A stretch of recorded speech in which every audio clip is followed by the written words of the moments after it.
ท่านผู้ชมที่เคารพกองประชุมสมัยสามัญรัฐบาลประจำเดือนเมษายน 2026 ได้มีการค้นคว้าปรึกษาหารือหลายปัญหาที่สำคัญและเวียกงานจุดสุ่มในเดือนพฤษภาสู่สภาพปกติวันที่ 28 เมษายน 2026 ทานคำผาพิมพ์สอนหองรัฐมนตรีหองหัวหน้าหองว่าการสำนักงานนายกรัฐมนตรีได้แถลงข่าวต่อสื่อมวลชนเกี่ยวกับผลกองประชุมสมัยสามัญของรัฐบาลประจำเดือนเมษายน 2026 กองประชุมภายใต้การเป็นประธานของทานสอนไซศรีพันดรนายกรัฐมนตรีมีบรรดาทานรองนายกรัฐมนตรีสมาชิกรัฐบาลประธานคณะกรรมการปกครองนครหลวงเวียงจันทร์เข้าร่วมแบบเชิงหน้าและผ่านระบบกองประชุมทางไกลกองประชุมครั้งนี้ได้พร้อมกันค้นคว้าปรึกษาหารือประกอบคำเห็นและพิจารณาต่อบรรดาหัวข้อใน2วาระสำคัญคือรายงานสภาพการพ้นเด่นและเวียกงานจุดสุ่มหีบด่วนจำนวนหนึ่งคือเวียกงานพ้นเด่นประจำเดือนเมษาและทิศทางแผนการประจำเดือนพฤษภา 2026 ของรัฐบาลสภาพพ้นเด่นภาคพื้นและสากลเวียกงานป้องกันชาติป้องกันความสงบรวมทั้งสภาพอุบัติเหตุอัคคีภัยและบรรดาปรากฏการณ์ย่อท่อในระยะบุญปีใหม่ลาวความคืบหน้าในการปรับปรุงซ่อมแปลงเส้นทางในทั่วประเทศการแก้ไขผลกระทบจากพายุหมากเฮบการก้าเกี่ยมต้านภัยแล้งสภาพไฟไหม้ป่าการทางป่าจูดป่าการแก้ไขปัญหาหมอกควัน PM 2.5 พร้อมทั้งเสนอมาตรการแก้ไขการปฏิบัติคำสั่ง 40/นย.ว่าด้วยการแก้ไขปัญหาน้ำมันและหันวิกฤตการเป็นโอกาสเพื่อนำใช้รถไฟฟ้าและพลังงานทดแทนการแก้ไขปัญหาการลักลอบขุดค้นแร่ธาตุและทิศทางการคุ้มครองการพัฒนาแร่ธาตุในต่อหน้าบนพื้นฐานการกวดกาและประเมินโครงการที่ได้อนุมัติผ่านมาสภาพอัตราแลกเปลี่ยนเงินเฟ้อและมาตรการแก้ไขทั่วประเทศสืบต่อรักษาได้เสถียรภาพทางด้านการเมืองอย่างหนักแน่นสังคมมีความสงบเป็นระเบียบเรียบร้อยโดยพื้นฐานสามารถจัดเก็บรายรับของงบประมาณได้ 27,000 ตื้อกว่ากีบเท่ากับ 33% ของแผนปีการปฏิบัติแผนรายจ่ายได้ 11,000 ตื้อกว่ากีบเท่ากับ 14% ของแผนการปีการควบคุมอัตราเงินเฟ้ออยู่ในระดับ 9.7% สามารถสะสมคลังสำรองเงินตราต่างประเทศคุ้มการนำเข้า 2.5 เดือนสามารถชำระหนี้สินภายในและต่างประเทศได้ตามข้อผูกพันสัญญาได้สูมใส่ปฏิบัติมาตรการด้านการค้าโดยเฉพาะการคุ้มครองราคาสินค้าการคุ้มครองการนำเข้าและส่งออกสินค้า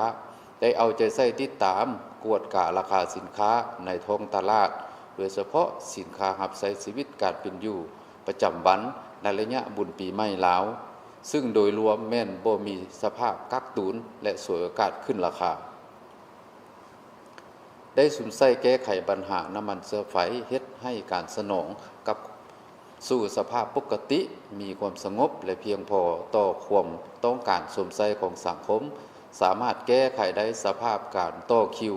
ใส่น้ำมันอยู่ตามปั๊มได้สุมใส่การแก้ไขปัญหาไฟไหม้ลามป่าและหมอกควัน PM 2.5 ซึ่งรัฐบาลได้ออกนิติกรรมก็คือมาตรการเพิ่มจำนวนหนึ่งเพื่อแก้ไขปัญหาทางระยะสั้นและระยะยาวพร้อมทางจัดสุ่มกำลังลงแก้อยู่พื้นที่ตัวจริงซึ่งสามารถควบคุมแก้ไขได้เกือบทุกทั้งหมด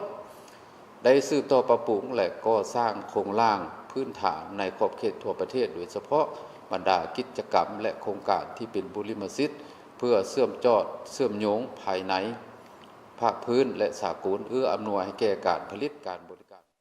สำหรับทิศทางแผนเวียกจุดสุ่มประจำเดือนพฤษภาคม 2026 กองประชุมได้ชี้นำแขนงการท้องถิ่นและภาคส่วนเกี่ยวข้องเอาใจใส่บรรดาเวียกงานสำคัญเป็นต้น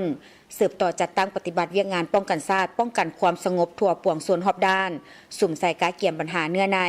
ที่จะนำเข้ารายงานต่อกองประชุมครบคณะครั้งที่ 3 ของคณะบริหารงานศูนย์กลางภาคสมัยที่ 12 โดยเฉพาะห่างมติว่าด้วยการพัฒนาชนบทและแก้ไขความทุกข์ยากของประชาชนเป็นวาระแห่งชาติ บรรดาห้างกฎหมายและเอกสารต่างๆที่จะรายงานต่อกองประชุมสมัยสามัญเทื่อที่2ของสภาแห่งชาติสุดที่10สุ่มใส่ปฏิบัติมาตรการสุกยู่ส่งเสริมการผลิตสินค้าทดแทนการนำเข้าและการผลิตเพื่อส่งออกให้แข็งแรง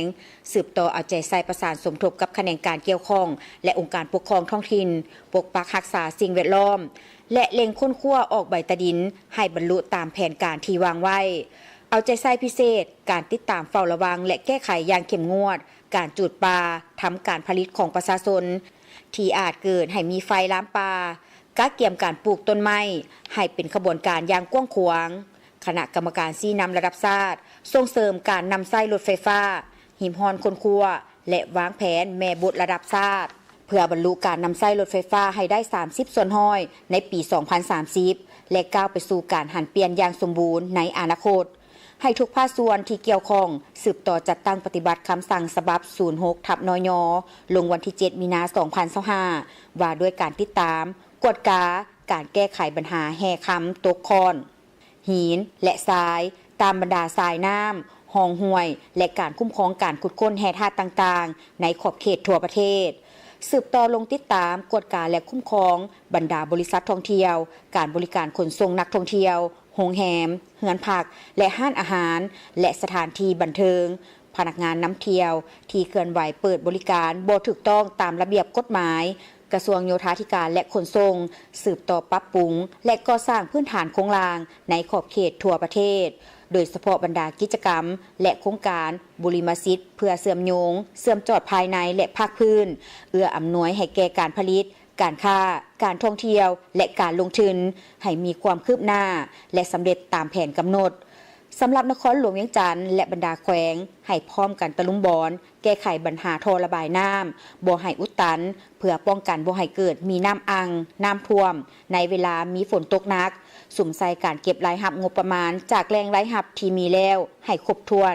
ด้วยการสุ่มใส่การหันเป็นทันสมัยให้แข็งแรงและปรากฏผลเป็นจริงหลายขึ้นเพื่อให้สามารถเก็บรายรับเพิ่มขึ้นทดแทนรายรับที่จะสูญเสียจากการปฏิบัตินโยบายลดพรอัตราอากรต่างๆก็คือผลกระทบต่อสังคม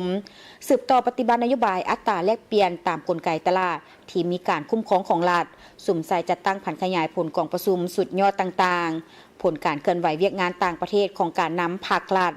แผนร่วมมือ2ฝ่ายกับบรรดาประเทศเพื่อนมิตรยุทธศาสตร์และขอบการร่วมมือหลายฝ่ายในอนุภาคพื้นให้เป็นรูปธรรมหลายขึ้นการเกี่ยมความพร้อมรอบด้านให้แก่การนำขั้นสูงเคลื่อนไหวเวียกงานอยู่ต่างประเทศ